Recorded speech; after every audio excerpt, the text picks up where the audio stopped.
Nous te prions au nom de Jésus-Christ. Amen. Nous allons ouvrir nos Bibles. Nous allons lire dans Ézéchiel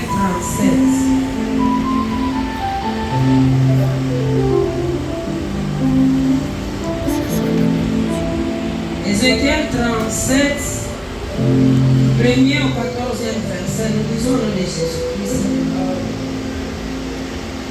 La main de l'Éternel fut sur moi, et l'Éternel me transporta par son esprit et me déposa dans les milieux d'une vallée remplie d'ossements.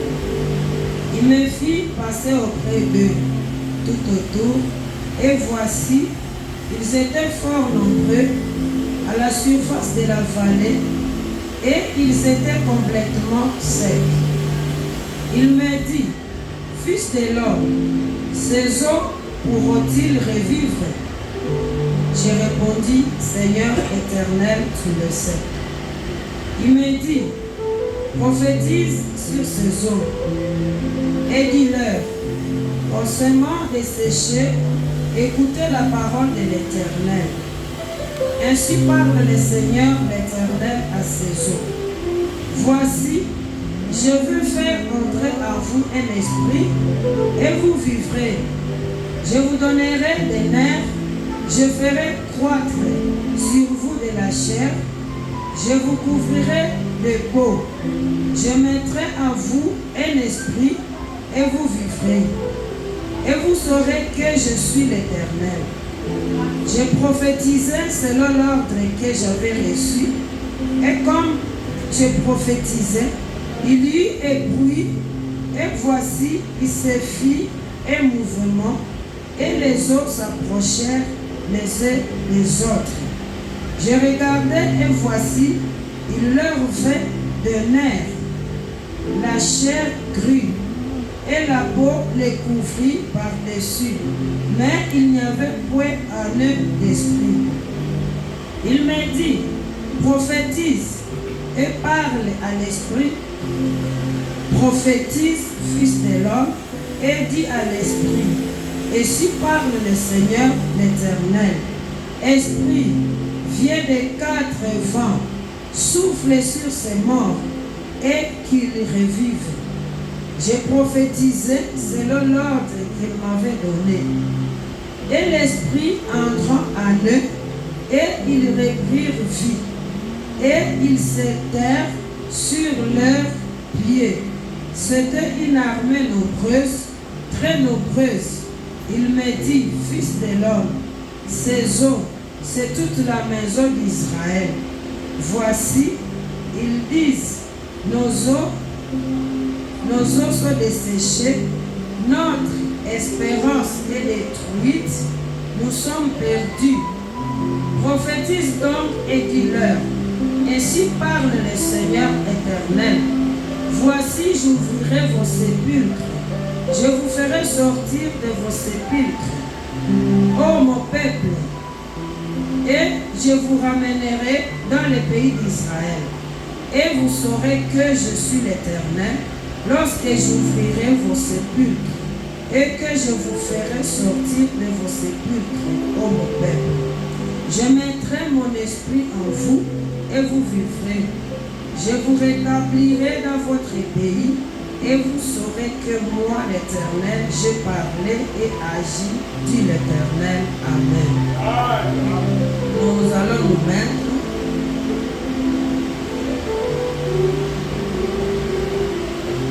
Nous venons de lire un texte où, vers la fin, nous avons la signification de notre texte.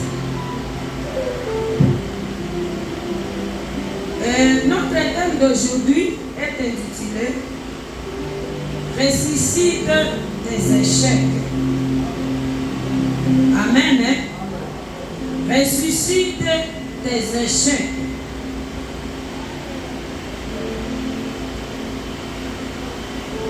C'est un thème qui nous donne de l'espoir, de l'espérance. C'est un thème qui nous demande de brandir notre foi. Nous tous, nous connaissons que veut dire ressusciter. Ressusciter, selon le dictionnaire, c'est ramener de la mort à la vie. Ressusciter, c'est renouveler. Ressusciter, se faire revivre. C'est pourquoi on nous dit de ressusciter nos échecs. L'échec, je peux dire que l'échec, c'est un obstacle. C'est un gêne qui nous embarrasse, l'échec. L'échec,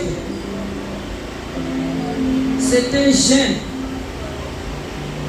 qui se manifeste dans la vie de l'homme. Bien aimé, nous traversons dans la vie pratique, nous traversons beaucoup de choses. Nous traversons beaucoup d'échecs. Beaucoup d'échecs. Une bénédiction que tu allais avoir peut-être à 18 ans. Une bénédiction que tu allais avoir à 25 ans, à 30 ans. Mais jusqu'aujourd'hui, tu ne l'as pas encore eu. Beaucoup d'échecs dans la vie. Peut-être tu n'as pas étudié. Ce n'est pas à dire que tu manques de l'intelligence. Tu as l'intelligence, mais tu n'as pas étudié. Ou bien même tu as étudié, tu as fini tes études, mais tu n'as pas de travail. Tu as l'âge de te marier, mais aujourd'hui tu ne te maries pas. Tu travailles durement, mais tu n'as rien sur toi, alors que tu travailles durement. Tu n'as rien sur toi. Peut-être tu as raté le visa d'aller quelque part. Tu ne manques pas d'argent. Tu as tout. Tu as l'argent. Tu as tout. Mais tu as raté le visa.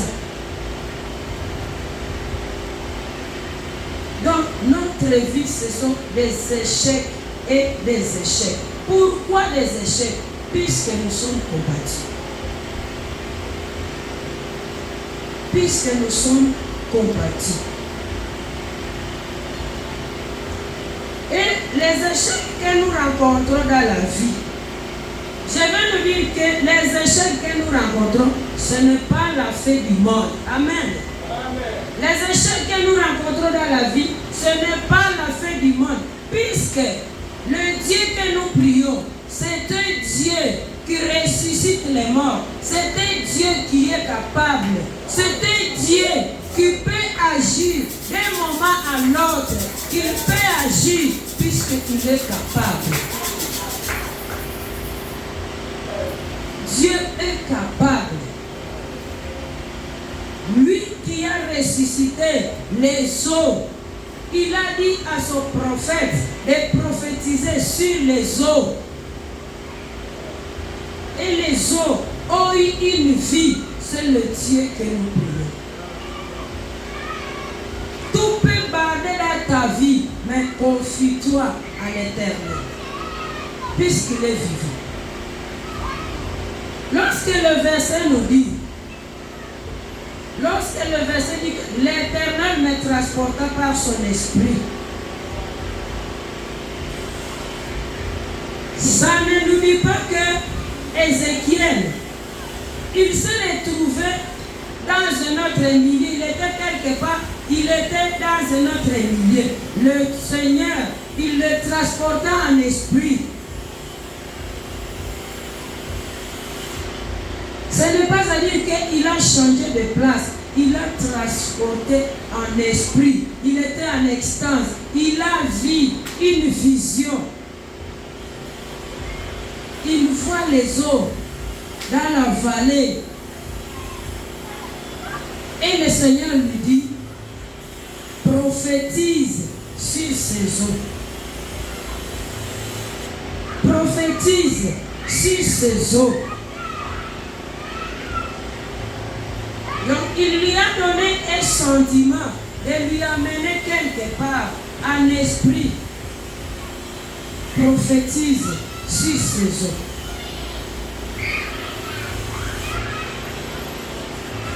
Ce passage est une révélation.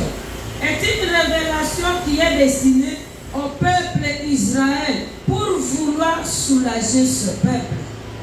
Puisque ce peuple, il traversait des désastres. Il traversait des choses dures.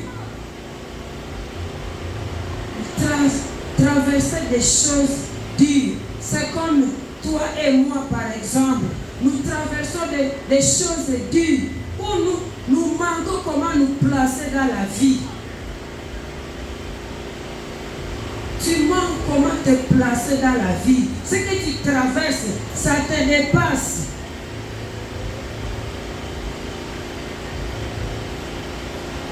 Le Seigneur ne parle pas ici d'une conversion d'une âme, non. Il ne parle ici d'une résurrection des corps, non. Il parle de peuple. Il parle de peuple.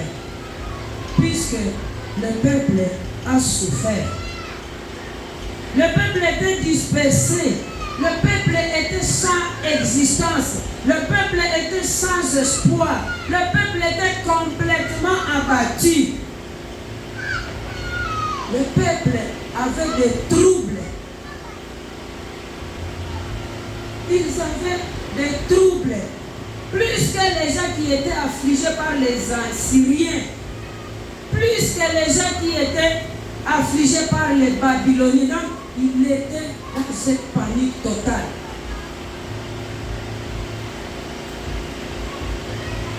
Le peuple souffrait. Le peuple souffrait et il était dans une panique qui est totale. Totale. Je ne connais pas ce que toi tu traverses aujourd'hui. Je ne connais pas ta souffrance. C'est pourquoi notre prédication d'aujourd'hui sera courte, mais nous allons prier. Nous allons prier selon notre thème qui dit ressuscite tes échecs. Tu vas ressusciter tes échecs avec foi. Amen. Tu vas ressusciter tes échecs avec foi. Comme Dieu a parlé à Ézéchiel, c'était pour consoler le peuple d'Israël. C'était pour le soutenir. Lorsque Ézéchiel voit cette vision, ces ossements, la Bible nous dit qu'il n'avait pas de force, il n'avait pas de vie. C'était des os. Comme tu peux jeter un os là, et on te dit, prophétise sur l'os. Et l'os là aura la chair. Je vais y mettre le veine dans l'os. L'os va revivre.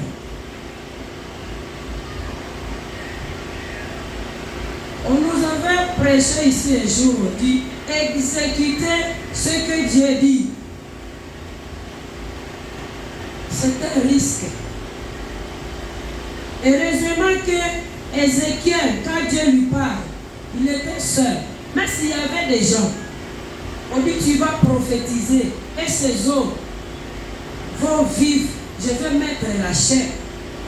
Quel risque!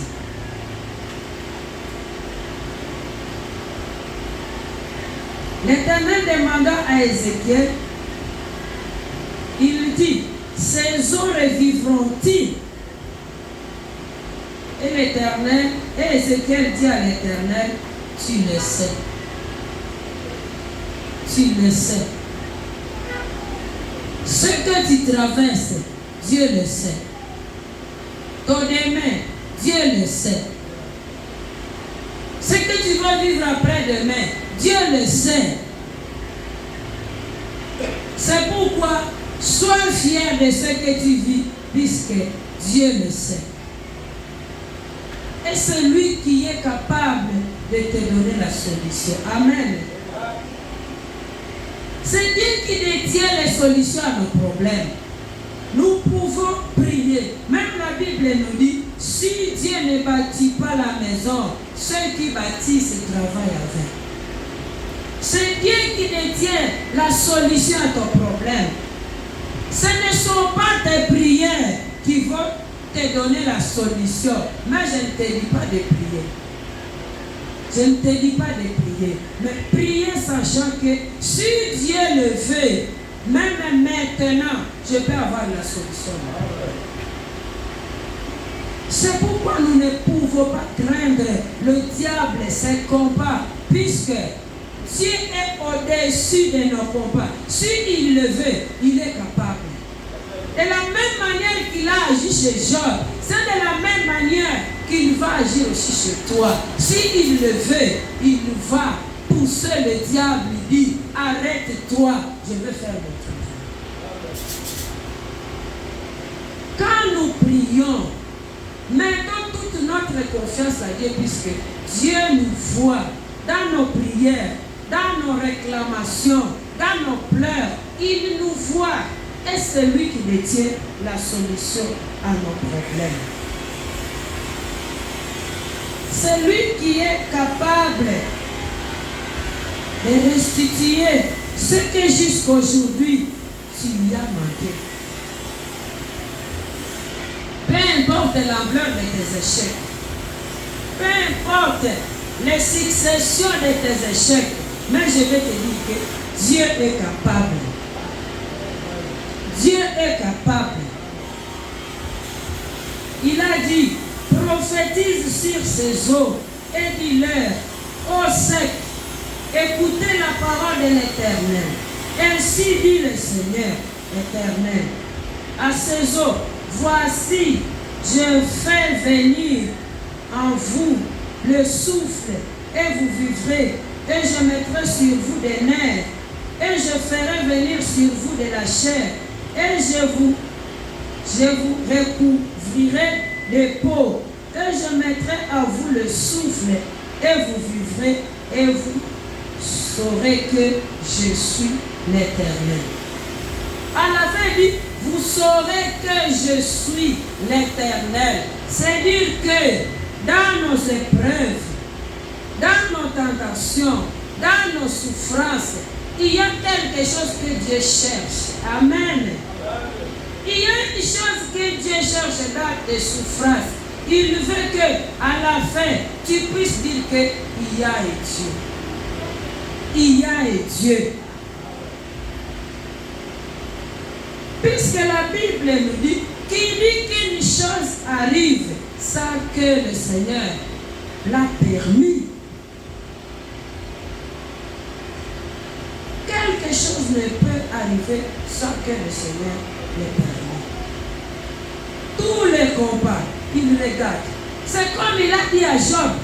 Il a dit à Satan, as-tu vu mon serviteur Job? Il est droit, il est intègre.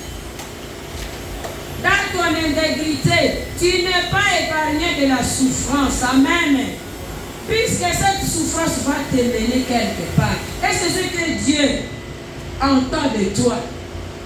Peut-être tu persistes dans la souffrance, puisque Dieu n'a pas encore vu son objectif dans ce que tu vis.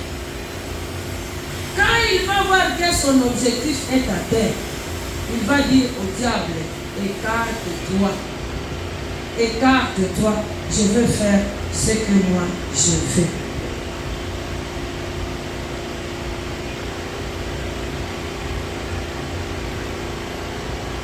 Nous voyons que Dieu vivifie les morts selon le texte que nous venons de dire. Je vous donnerai les nerfs, je ferai croître sur vous de la chair, je vous couvrirai de peau. Je mettrai en vous un esprit, et vous vivrez, et vous saurez que je suis l'Éternel. J'ai prophétisé selon l'ordre que j'avais reçu. Et comme je prophétisais, il y eut un bruit, et voici, il se fit un mouvement, et les eaux s'approchèrent les uns des autres. Amen. Amen. Dieu veut que tu puisses faire un pas dans ce que tu vis. Quand Dieu parle, exécute. Exécute. Si Ézéchiel n'avait pas exécuté, rien n'aurait jamais été. Rien ne pouvait être, mais il a exécuté. Il a exécuté la foi. Et il a dit, qui me parle, qui me donne l'ordre sur tout ça. C'est très important. Ne soyons pas comme le paralytique qui restait à la piscine. Car on vient agiter de l'eau, le moment arrive où il devrait se jeter dans l'eau. Il dit, il n'y a personne pour me jeter dans l'eau, car l'eau est agitée. Quand Dieu parle, exécute seulement. C'est pour dire que dans ce que Dieu dit, dans nos promesses, il y a aussi notre part. Il y a aussi notre part. Quand on a dit au paralytique, lève-toi et marche, le paralytique s'il disait, je n'ai jamais marché de ma naissance, il n'allait pas marcher. Il n'allait pas marcher. Mais il a mis sa foi dans la parole de Dieu. Malgré qu'il ne s'est jamais levé, il s'est levé. Il n'avait pas dit comment je vais me lever. Comment? L'exécution dans la parole de Dieu. J'ai regardé et voici, il vint des nerfs, la chair grise et la peau découvrie par-dessus, mais il n'y avait point en eux d'esprit. C'est-à-dire que tu peux sembler s'élever par exemple. Tu es malade et on te dit de t'élever. Quand tu t'élèves, tu sens le dos qui fait très mal. Ne dis pas comme le dos fait mal, je vais encore m'asseoir. Quand il a prophétisé, la Bible nous dit qu'il n'y avait pas d'esprit. C'est que le travail n'était pas encore fini. Le travail n'était pas encore fini. Vers nos bénédictions, vers nos délivrances, nous allons progressivement. Progressivement. Progressivement. Et le Seigneur sait comment il va te faire parvenir à ta bénédiction. Il a dit, il n'y avait pas d'esprit. Il me dit, prophétise et parle à l'esprit. Prophétise, fils de l'homme, et dis à l'esprit, ainsi parle l'Éternel. L'esprit vient des quatre vents, souffle sur ses morts et qu'il revive. J'ai prophétisé selon l'ordre qu'il m'avait donné, et l'esprit entra en eux, et ils reprirent vie, et ils s'étèrent sur leurs pieds. C'était une armée très nombreuse, très nombreuse. Une armée très nombreuse. Ce qui était des autres, ça était une armée très nombreuse. Ton problème que tu as là, que tu vis là, ne restera toujours tel qu'il est. Mais c'est conditionné par ta foi et par ton exécution. Par ta foi et par ton exécution. Tu as une part dans ce que tu cherches. Tu as une part dans ce que tu vis. Tu sais que quelqu'un peut avoir un problème. Tu as un problème. Quand tu as un problème, le problème t'engloutit jusqu'à ce que tu n'arrives même pas à aller vers les autres. Tu ne viens plus à la prière, tu ne viens plus à l'église puisque tu as un problème. Alors que tu sais que la solution tu l'auras à l'église. C'est pourquoi dans nos problèmes, ne dormons pas. Dans nos problèmes, lèvons-nous. Dans nos problèmes, faisons ce que Dieu nous dit de faire. La solution se trouve dans l'obéissance. Ézéchiel, il était homme comme toi et moi. Ce n'est pas facile quand tu vois les eaux. Donc là où il n'y a pas de vie, là où il n'y a pas de vie, ce n'est même pas un corps qui est pourri. Il n'y a plus des eaux, il n'y a plus rien. Et on dit, prophétise sur ces eaux. Je vais y mettre la chair. Nous venons de dire que Dieu, il a voulu revivre Israël. Il a voulu revivre Israël qui était abattu. Comme toi aussi aujourd'hui tu es abattu. Dieu a besoin de toi. Dieu a besoin de te donner un réconfort pour que tu puisses accéder à ta bénédiction, pour que tu puisses accéder à ta délivrance. Je vais te demander quel est le degré de la sécheresse de ton problème. Quel est le degré de ton problème? Tu sais combien de fois tu pleures jour et nuit? Tu demandes, Seigneur, donne-moi ceci, fais-moi ceci, fais-moi ceci. Peut-être ce que tu allais avoir à 25 ans, aujourd'hui tu as 60 ans. Tu as 60 ans. Aujourd'hui, notre terme nous dit de ressusciter. De ressusciter les échecs, puisque Dieu est capable. Dieu est assis sur son trône. C'est lui qui décide. Il est là. Toi-même, tu vas prophétiser pour toi-même. Quand nous allons prier, tu vas prophétiser. Tu vas voir le degré de ta sécheresse. Tu vas voir le problème qui t'accable aujourd'hui. Tu vas prophétiser avec foi. Tu vas déclarer des paroles avec foi. C'est pourquoi j'ai dit que la prédication est courte, mais nous allons prier. Nous allons prier.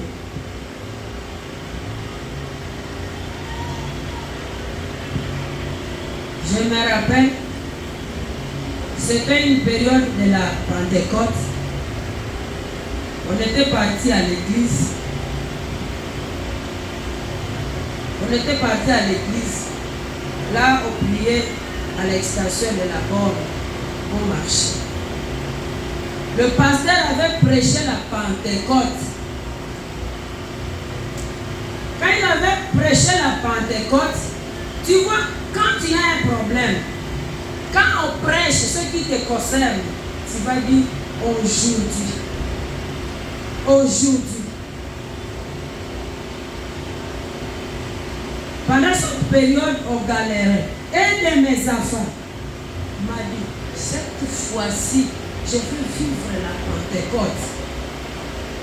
Cette fois-ci, je veux vivre la Pentecôte. Il faut qu'aujourd'hui, tu vives, tu ressuscites tes échecs. Tu ressuscites tes échecs. C'est toi qui sais combien de fois tu as échoué, combien de fois tu n'as pas trouvé ce que tu cherchais. Aujourd'hui, le Seigneur nous demande de brandir notre foi et de ressusciter nos échecs. Il nous demande de ressusciter nos échecs. Dieu a seulement besoin de ton exécution. Et il va t'accompagner. Tu vas faire le premier pas. Comme Dieu, il a fait son premier pas. Il te dit, lève-toi. Quand tu vas t'élever, lui, il va t'accompagner. Il va t'accompagner. Dieu, il va t'accompagner.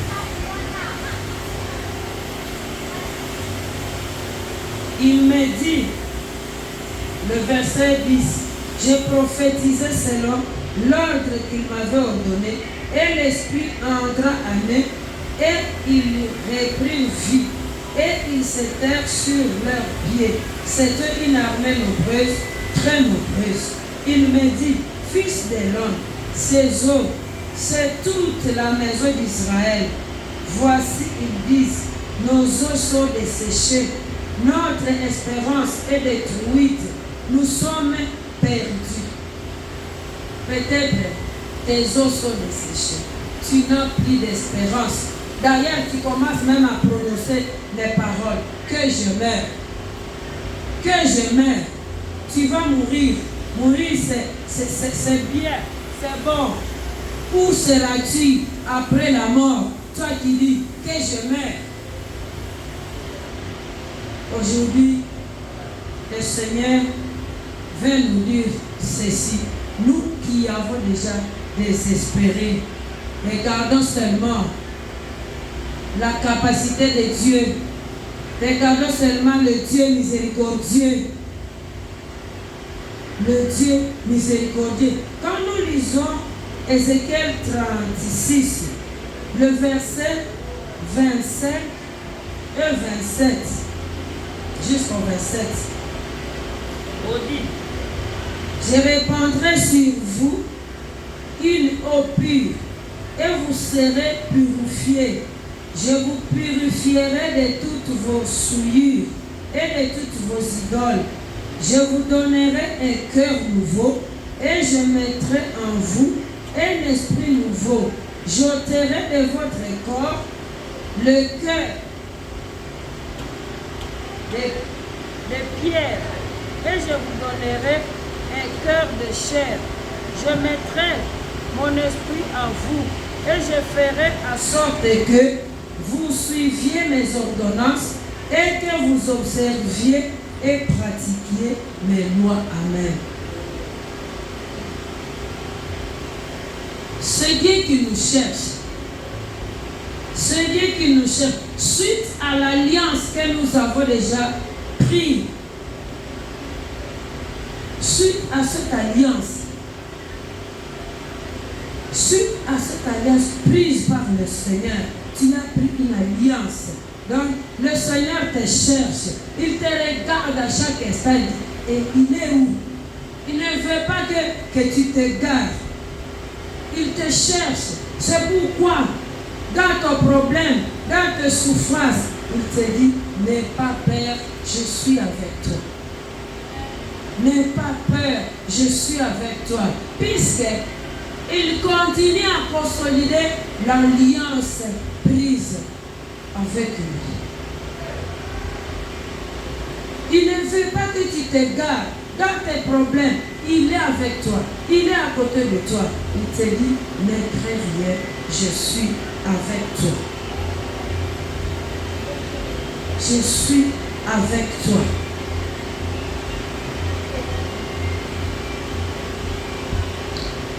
Le verset 12. Prophétise donc et dis-leur: ainsi parle le Seigneur éternel. Voici, j'ouvrirai vos sépulcres. Je vous ferai sortir de vos sépulcres, ô mon peuple, et je vous ramènerai dans le pays d'Israël. Il nous cherche partout où nous passons. Lui qui est miséricordieux, lui qui est amour. Il nous cherche à tout temps. Je vous ramènerai dans le pays d'Israël. Et vous saurez que je suis l'Éternel lorsque j'ouvrirai vos sépulcres et que je vous ferai sortir de vos sépulcres, ô mon peuple. Dieu nous poursuit jusqu'au bout, puisqu'il sait que ce qu'il va faire pour nous sera un témoignage pour les autres. Et quand tu témoignes, tu fais ce que Dieu veut que tu fasses. Il veut l'évangélisation, puisqu'il a besoin des âmes perdues. Dieu ne te dorlote pas pour rien. Il ne dit pas: je vous ramènerai dans le pays d'Israël. Ce n'est pas pour rien. C'est puisque lui aussi, il a un avantage là, ce qu'il fait pour toi. C'est pourquoi il ne veut pas te lâcher. Toi qui as crié à Jésus-Christ, toi qui as accepté Jésus-Christ comme sauveur et Seigneur, il te donne, il dit: n'aie pas peur, puisqu'il sait qu'il a un gain dans ce que tu vas vivre. Quand tu vas témoigner, et quand les âmes viendront à Dieu, il y aura une fête au ciel, et c'est ce que Dieu cherche. Je mettrai mon esprit en vous, et vous vivrez. Je vous rétablirai dans votre pays, et vous saurez que moi, l'Éternel, j'ai parlé et agi, dit l'Éternel. J'ai parlé, dit l'Éternel. C'est bien celle qui sait comment il va accomplir ce qu'il a dit. Lui, il a dit, toi tu es là, tu entends ça. S'il t'a promis de l'argent, ne te dis pas, ah, c'est toute ma famille qui est pauvre. Comment j'aurai cet argent? Regarde seulement Dieu. Il sait comment il va se manifester en toi. C'est comme la semaine passée, le dimanche passé, où on a dit 4 lépreux. 4 lépreux ont fait fuir toute une ville. Les Syriens ont fui, puisqu'ils ont ressenti le pied de 4 lépreux comme des chars de combat. Qui a orchestré tout ça? C'est Dieu seul. C'est Dieu seul. Il sait comment il va orchestrer pour qu'il accomplisse ce qu'il t'a promis. Mais nous les hommes, nous commençons à raisonner. Tu te dis ceci, tu te dis cela, tu te dis ah d'ailleurs, tu te dis ah d'ailleurs. Quand Dieu dit, crois seulement. Et attends ce que Dieu va faire pour toi. Dans l'alliance que nous avons avec Dieu, lui seul, s'il te promet, il sait comment il va te guérir, il sait comment il va te libérer, il sait comment il va te bénir, il sait comment il va accomplir ce qu'il a dit pour toi. Le peuple d'Israël qui était complètement abattu, comme Dieu a parlé, il leur a donné la vie.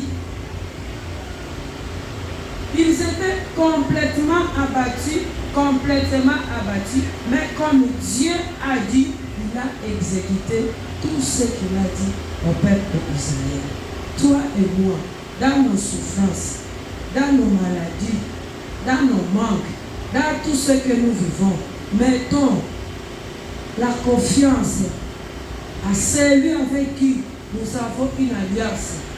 Il va continuer à nous diriger jusqu'à ce qu'il va nous faire arriver là où il veut, là où il est, pour l'éternité. Confions-nous toujours à l'Éternel. Mettons tous nos problèmes entre ses mains. Lui qui nous a créés pour le but, il saura comment nous donner des solutions. Que le Seigneur nous bénisse.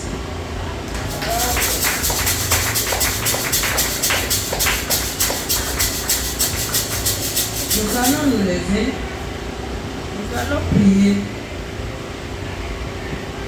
Papa Michel va nous accompagner dans la prière. Ne regarde pas l'ampleur de ton problème. Regarde seulement le Seigneur qui t'a appelé, le Seigneur qui t'a sauvé. Nous nous lèvons pour la prière.